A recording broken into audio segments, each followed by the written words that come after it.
Welcome to the Real Estate Pros Show, where we interview real estate investing professionals from coast to coast, as well as the service providers that serve the real estate investing industry. Our goal is simple: share what's working now to help you improve and scale your business to the next level and meet the pros that can help you get there. Real Estate Pros is powered by Investor Fuel, America's leader in helping real estate investors and professionals build the business you need to live the life you've always dreamed of. Let's start today's show. Property insurance for real estate investors doesn't have to be difficult, but it does need to be there to protect you when you need it. MyInvestorInsurance.com not only provides insurance at 15 to 30% cheaper than traditional agencies, it's built specifically for real estate investors like you. You can set up an account in about 2 minutes, get quotes on properties, turn on and turn off insurance for your fix and flip or rental properties in around 2 minutes without having to talk to anyone directly, all through our portal. There's no better way or faster way to make sure you've got the coverage you need to protect you, and no more lengthy policies either. Once you're set up, you're billed monthly and prorated by the day for however long your policy is active. It's powered by MSI, the third largest independent MGA, with 1.5 million customers and more than $1 billion in cumulative premiums written. Get set up today in about 2 minutes at myinvestorinsurance.com/fuel. Welcome back to the show, where we interview the nation's leading real estate entrepreneurs. It's your host, Stephen Schmidt, and I'm back at it again. If you're joining us for the second, third, or 100th time, welcome back to the show. We already know you're going to get some value today. And if you're joining us for the first time, where you been at? Welcome to it. I got a treat for you guys. I got Jon Ostenson in the house today. Hopefully I didn't botch that last name. I'll have to ask him after I get done here. But we're going to talk about his experience in the real estate space and in the consulting space, coming from corporate America to now where he is the franchise consultant guru. And I'm going to let him explain that a little bit more. So just remember, before we get started, at Investor Fuel, we help real estate investors, service providers, and real estate professionals 2 to 5x their businesses so they can build the businesses they've always wanted in order to live the lives they've always dreamed of. With that being said, Jon, welcome to the show. Hey, excited to be here, Stephen. Likewise, man. So I know we had a little bit of time, Jon, to speak in the pre-show, but give us a little bit of your background, how you got into what you do now, and for on a low level, like, what do you do? Yeah, well, like so many of your listeners spent many years in the corporate world and helped others build their empires, but always had that desire to build my own and didn't know what it looked like, didn't know how to connect the dots. And really, was blessed to step into franchising about 9 years ago. Had the opportunity to run Shelf Genie franchise system as their president and supported all of our franchisees across North America and really fell in love with the franchise model. I just saw how it could be such a better path to business ownership for such a diverse group of backgrounds all coming together under a shared system. So fast forward, eventually spun off there, invested in franchises myself on the franchisee side. So I've got a couple of holdings on that side of the table. And then about 6-7 years ago, started my consulting practice as well, where I can help others do the same. So end of the day, you can think of me as a real estate broker, but for franchises. And I represent about 600 franchise companies out there that are looking to expand, that still have good markets to expand into across the country. And this is across a diverse array of industries, everything from home and property services to health and wellness to categories like kids, pets, seniors. And, love just taking clients through the process of identifying the top opportunities in their market and then helping them understand, all the steps that it takes to identify the right franchise and then how to be set up for success at the end of the day. And beauty of our model is it's entirely free to work with us. So, again, simply get a referral fee on the back end from the brand, very much like a real estate model. Now, so how does somebody go about picking the right franchise? I don't have any myself yet, is how I would put it, but I've got friends of mine that own franchises, different types of industries. And so how does somebody go about figuring out, like, what is the right franchise business for me, especially for someone that actually wants freedom and, doesn't want to necessarily be a day-to-day operator like a Chick-fil-A? Yeah. Well, when I say the F word franchise, people usually think fast food. And, what I've chosen to do is carve out the other half of the market and really go deep there. So all these other industries outside of food. And we've got nothing against the food guys, but my humble belief is there are easier ways to make money. So, no, what's interesting, Stephen, is about 90% of our clients end up choosing something that was in an industry never on their radar when we first engaged. And so it's a lot of fun to take them through the process. And Stop living on an island and join the #1 mastermind in America for professional real estate investors. Investor Fuel is a community of hundreds of the nation's top investors working together to build stronger businesses and better lives. In addition to the amazing community of real estate investors acting as a board of advisors for one another, Investor Fuel members have access to 100% funding on purchase and repairs for our members only, a health insurance program, and benefits and discounts that more than pays for the membership of most of our members, meaning it's actually costing you money to not be a member of Investor Fuel. If you're looking to scale your business and build a business that allows you to live the life of your dreams, please visit investorfuel.com today and book a call with our team. Open up their eyes to the possibilities out there, and then that's when the magic happens. And so, some of the things I want to know off the bat are, what are you looking to do in the business? Are you looking to run the day-to-day operations, at least at first, and then pass the baton to someone else? Or are you looking to keep your day job and put a manager in place to run the business, off the bat? So, from there, we talk about the financials. We talk about, all sorts of different things around the market and what we're seeing out there. I mean, we're kind of at the tip of the spear. We see a lot of different business models, a lot of new opportunities. And I'll just touch on that, idea. A lot of franchises market themselves as semi-passive, semi-absentee, executive models. The idea is you put a manager in place, and because they've got a great support system with the franchisor's team on the sideline, it allows you to keep your day job and not have to lean in. I never want to sugarcoat that. It still takes a lot of work. I think semi-involved is a better term for it. It's not going to be a passive investment. But if you do have a good operator in place, that's really what it comes down to, then it does make that model very doable under the franchise umbrella. When somebody comes in and works with you, I mean, you mentioned doing it for free. You get paid a referral on the back end. How do people even find you? Yeah, well, I go on a good number of podcasts. I'm very active on LinkedIn. I've got a large following there. We put a lot of content out. But about half of my business is referrals, and just in a lot of different circles, masterminds and such. I get associated with the term franchise, and so when people are interested in business ownership, someone in that group usually says, "Hey, you need to talk to our friend Jon." So I've been very blessed that the business comes to me. It's kind of magnetic. Put a lot of good content out, and the right people come. Now, with what you're doing, how does the real estate component come into play? Yeah, about 2/3 of our clients invest in real estate as well in different forms and fashions. I personally do. I'm a big believer it's an all of the above strategy. I mean, I invest in real estate directly, Airbnbs, as well as have syndication investments. I love the tax benefits of that and how oftentimes you can offset passive income. I love business ownership because I can offset active income. So they kind of marry together, especially from a mindset standpoint. But a lot of our clients, last couple of years, the good real estate deals have been fewer and further between, and interest rates are high. Inventory was low for a period of time. So we saw a lot of people moving in our direction saying, hey, what's another alternative investment with tax benefits that can complement oftentimes their real estate practice? So, we'll see some saying, hey, I've got a lot of single family homes and I'm already paying for these services for the upkeep. Why don't I start a business around that, a franchise that supports me?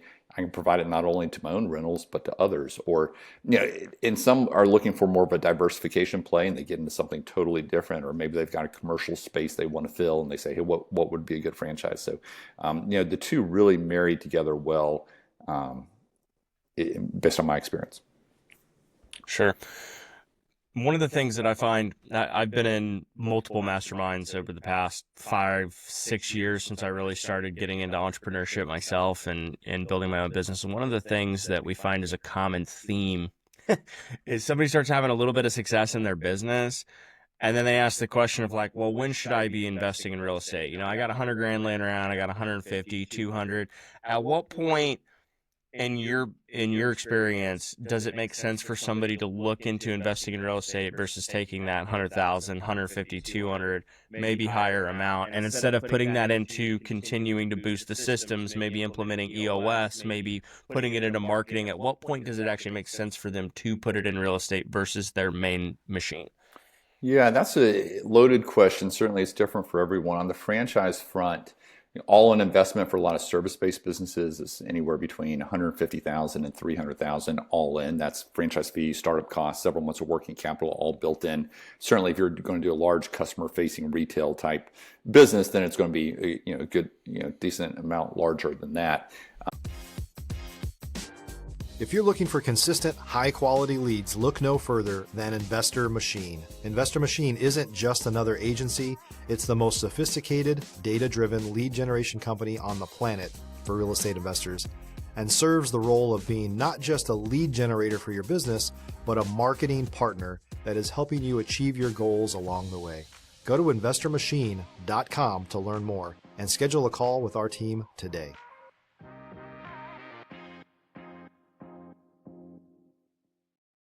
But no, a lot of our clients come to me and say, hey, we're invested in real estate. We love real estate. But again, we're trying to diversify the portfolio, or we're trying to get something that's more cash flowing in the near term, oftentimes to allow them to invest in more real estate. So it's kind of again, it goes in tandem. And so I think there's seasons of life too. There are real estate investments that are definitely more passive, maybe than some of the business ownership ones. But there are a lot of kind of mid-level professionals that, maybe they're in the technology space or another space that, it's kind of downsizing. They're saying, hey, I've always wanted to build a business. I just haven't known how, and there's never a perfect time, right? And some people decide it's still not the perfect time, but most people realize that, hey, it's never going to get better. I've got to, fight inertia here and step out on my own. And, but yeah, I'd say in a lot of situations, the business ownership is a key strategic piece for the means of getting to the end of a lot of real estate investment.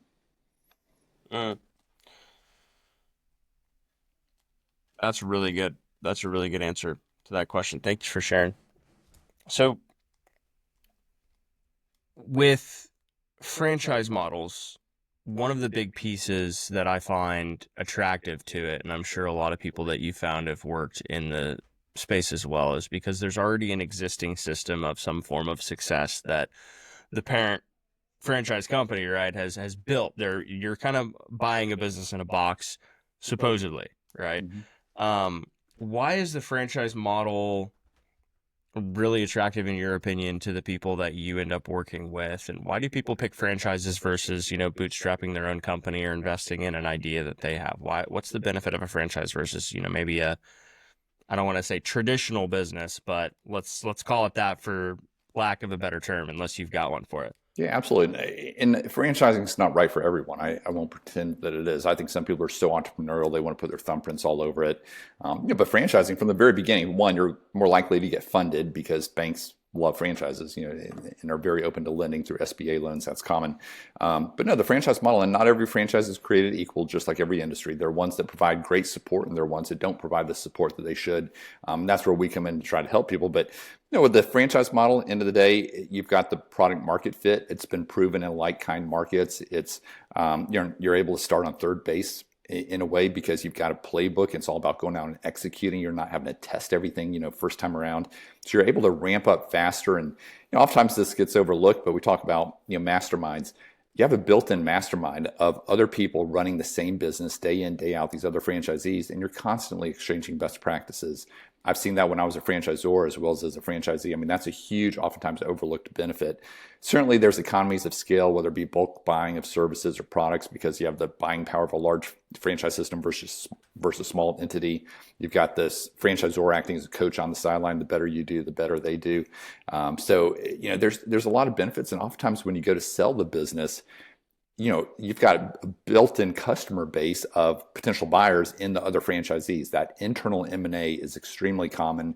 Most franchise resales never even hit the open market because another franchisee will buy them. So, and I've personally been on both sides of that transaction. So if it does hit the open market, you typically have a higher multiple as well versus just a traditional business. And again, I'm not comparing to, a tech startup. That's totally different. I'm comparing to, an insulation business versus an insulation business that's in the franchise world, just as an example. What are some of the most unique franchises that you've come across? Yeah, I'll mention some of the ones I'm invested in. I think that's a good example. A lot of real estate minded background individuals really like the property services space. They come and say, I don't want trendy, I want non-sexy. And I joke that non-sexy is the new sexy when it comes to business ownership. It's it's those things that are understandable, cash flowing, not going out of style type businesses. And so, some of the ones I'm invested in, I've got an asphalt paving and line striping business. So think parking lots. I've got one that provides temporary walls, like containment walls around renovation projects and construction sites. It's like an equipment rental business.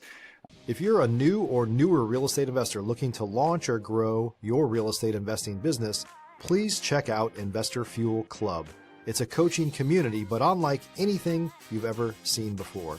And you can actually partner with members of our mastermind from coast to coast on deals right in your market. There's no better opportunity to build a consistent business than to literally partner with pros to help you avoid costly mistakes, avoid the need for capital to do deals, and help you eliminate your fears as you're starting your business. Learn more about Investor Fuel Club at investorfuel.com/club.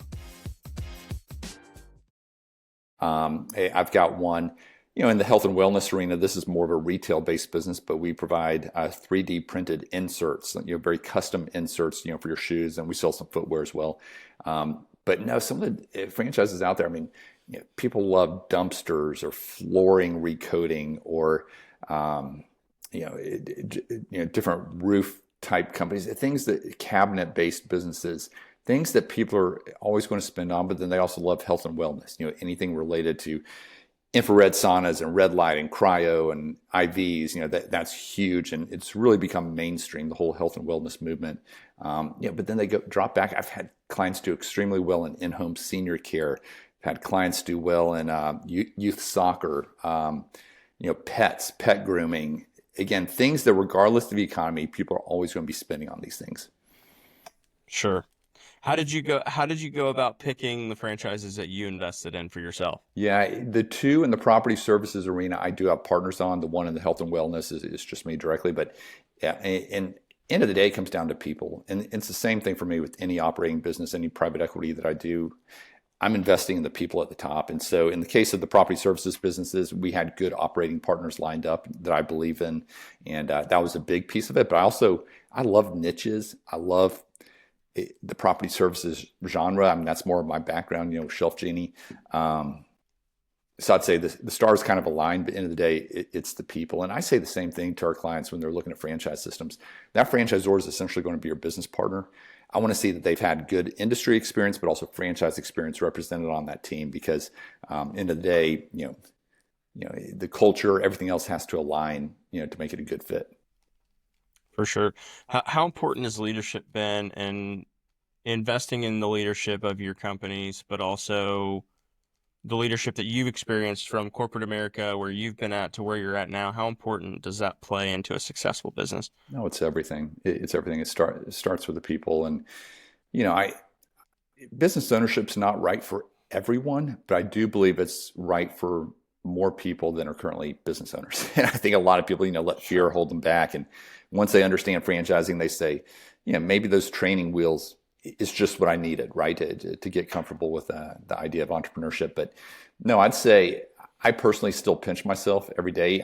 Leadership-wise, we still have challenges. There are things we deal with every day. If business ownership was easy, everyone would be a business owner, right? This personally. Like, there are things you deal with, but I would so much rather be dealing with the things that I deal with now and don't have to ask permission because I'm calling the shots, versus, the corporate environment where I had to ask off for vacation, where I had to, work my schedule around others. I can never go back. Yeah. What's a business basic? Because you're obviously incredibly experienced in that. Can I ask you, what's your actual professional background? Like, what I'm assuming degree, like probably something business. I see a lot of accounting in this space, but like, what's your actual original professional background of what you kind of expected to do in corporate America, if you don't mind me asking? Absolutely. And I can ask the next question. Absolutely. Undergrad was at the University of Georgia. We had a business degree in finance, got out, worked for Accenture and consulting. So I got to spend a few years, including internationally, which was pretty neat. Went back to grad school, got my MBA, and then I spent about 10 years with Carter's Oshkosh B'gosh. never thought I'd be in the children's apparel space, but had the opportunity to work for the president of a public company and got to do some neat things. But ultimately, I managed about 300 million in annual sales to some of the larger retailers in the country. Loved doing it, had a great experience, but wanted to be my own boss. Sure. So that's great. I just want to point out that I called that. It was business and I said accounting, but it's still financial related. So I'm like, okay, sweet. I was pretty good with my sniffer there. So obviously, huge extensive business background. What is a mistake that you see non-franchise businesses make that's super easily avoidable, or just like a basic building block in building culture? Yeah, I think there's just so much more work involved than people anticipate with getting something off the ground, especially outside of franchising. You're testing your marketing, like you're trying to optimize that at the same time you're trying to hire and retain and build a culture and build a team. There's just so many moving parts, and that's why I'm so biased towards franchising, at least for the next season. It's not that it's the only thing you'll ever do. I mean, you could still start businesses and own franchises. It can be in all of the above. The challenge we see, and I think this parlays into non-franchises as well, but certainly the franchisees that struggle are the ones that come in and think they're the smartest guy in the room and act like it. No matter what room they're in, they're the smartest guy, and they come in and say, instead of following the playbook, I'm going to try to reinvent it and do everything my own way. And it's like, well, why'd you buy into a franchise system? But those are the ones that typically struggle the most. And so there's some degree of humility involved in franchising, where you've got to be willing to follow the system. A good franchisor is still going to let you test different things and try new ideas. That's where a lot of the innovative ideas come from. But if you're not submitting to kind of that core playbook, just go do your own thing, and good luck. Outside of, this is going to be an interesting question, but it sparked, outside of Bezos, Buffett, or Jobs, who would you say is the most underrated entrepreneur that you've gotten the most from in your self-education? That is a great one. I've been very fortunate to be in a lot of masterminds, and there are a lot of folks that are fairly well known, but not household names. I'll mention one, Justin Donald. I've been following him closely. He's a friend of mine. He's in one of my masterminds. Wrote a book called The Lifestyle Investor. And it's all about getting your passive income to cover your expenses and then some, and what true financial freedom is. And he invests in a lot of real estate. Mobile home parks are kind of his sweet spot, but he also invests in active businesses. And I just love his philosophies around it's just the mindset of how you're going about building wealth. It's not just net worth on paper, but really what matters is the cash flow behind it. So, as I evolve in my thinking, I have these types of conversations multiple times every day with others that are saying, I don't want to trade money for time, or time for money forever. A lot of doctors work with us. They say, hey, we're making $1 million a year, but I have to put in, these hours. I need to get something going on the side that allows me to pull back my hours. So everyone's kind of moving towards that direction, but few articulate it as well as Justin does. That's great. Everybody go check that out. That's for sure. So let me ask you this, because for the average investor, I had to do a quick Google, so I had at least something to throw out there that was semi-accurate. But according to Google AI, approximately 60% of Americans households have credit card debt, right? So when you invest in real estate, obviously there's almost an infinite amount of strategies that you could go about it. But I think the biggest thing that holds a lot of people back is they think that they've got to have their own money, or they're already swallowed in consumer debt, to where, oh, well, that sounds great, John, but for me to, go and build passive income is not even possible because I can barely afford to pay down the debts that I already have. So like for somebody that's like getting started, what are some ways that you would suggest, and maybe not in giving financial advice, of course, but for them to raise the income at first, the active income, and tap that out? Yeah. No, is there an importance there before the passive comes into play? Yeah, I'm a big believer in don't overextend yourself and try to go wide. I mean, you have to go deep first and start generating consistent cash flow that's more than covering your expenses before you start looking externally, because that's not going to be the solve. So yeah, I would certainly give that advice. But no, business ownership through franchising can be very similar to real estate and using OPM, other people's money. And, again, banks prefer lending to franchises versus startups. And so oftentimes you can get SBA loans. Most of our clients use SBA loans, even if they're sitting on cash, but they'll put in maybe 20% cash. That may be like $50,000 that they put in the business.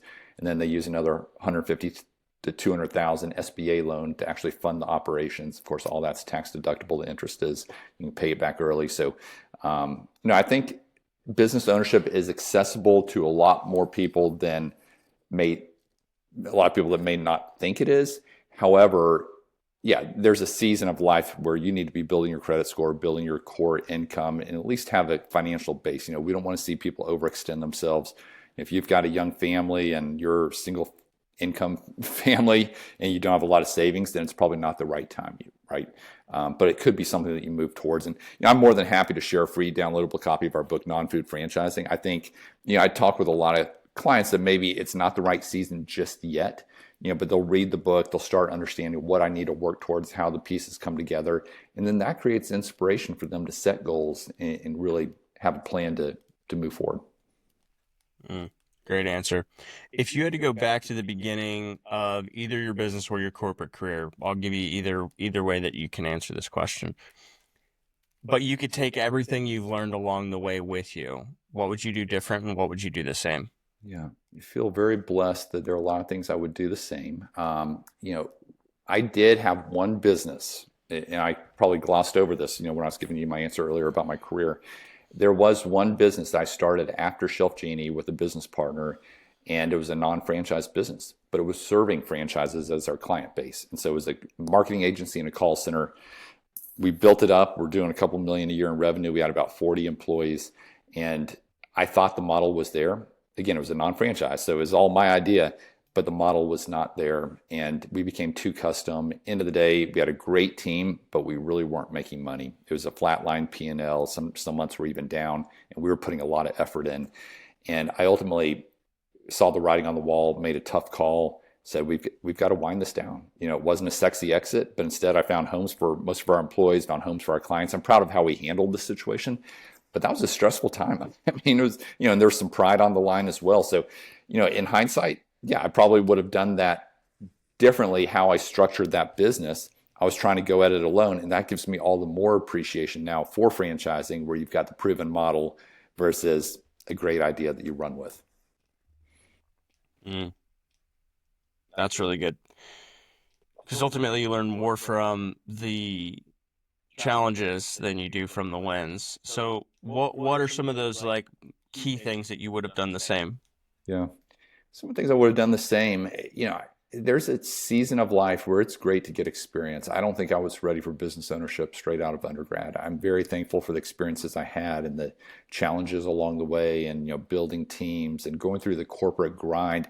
And one, I learned a lot, but also made me appreciate all the more now that I'm able to structure my business around what I'm best at. And it's really neat. And I don't know where you are on this journey, Stephen, but as you start to get older and further along in your career, you start to realize, what can I do versus what I like to do versus what I'm really gifted at doing. One thing that I realized, I could build a large team, I could build a culture, I could do all the team meetings, run EOS, which I'm a big fan of.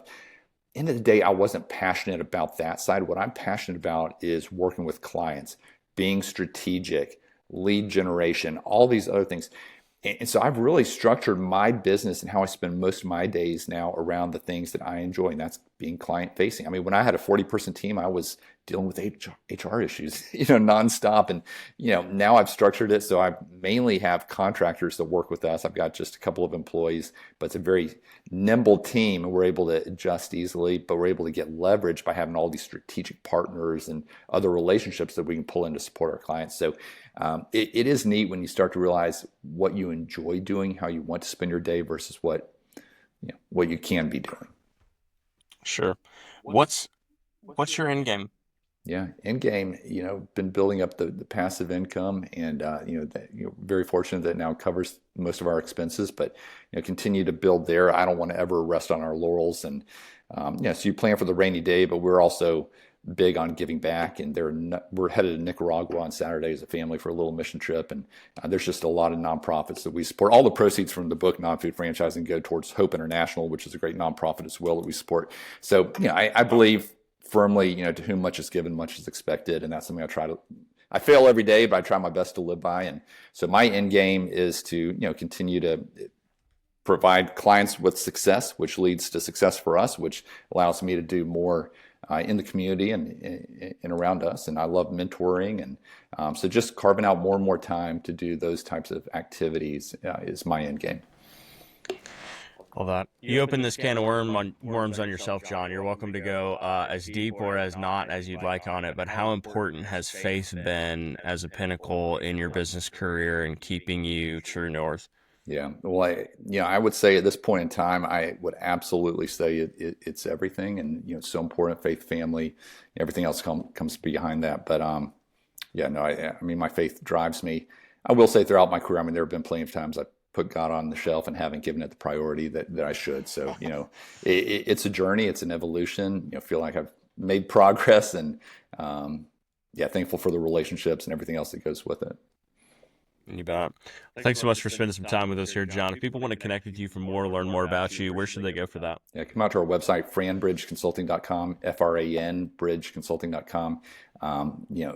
Share your email address. We'll send you free downloadable copy of Non-Food Franchising, different formats you can choose from. If you'd like to jump on a call, I'd be more than happy to help. Again, it's entirely free to engage with us.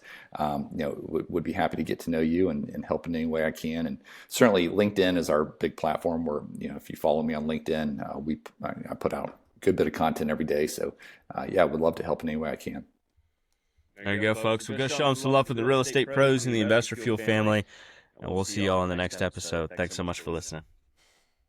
Thanks for joining us for today's Real Estate Pros Show. You can learn more about the amazing benefits of the Investor Fuel Mastermind community, including surrounding yourself with hundreds of other rock stars, 100% financing for your deals, and members-only discounts from vendors you're likely already using that, as a member of Investor Fuel, will save you more than the cost of your membership. Visit investorfuel.com to learn more. If you're interested in joining us as a guest of this show, please visit investorfuel.com/pros to apply. You can also check the show notes for access to free resources, how to get access to world-class lead generation, and much more. Don't forget to subscribe so you never miss another episode. Have a great day. We'll see you on the next show.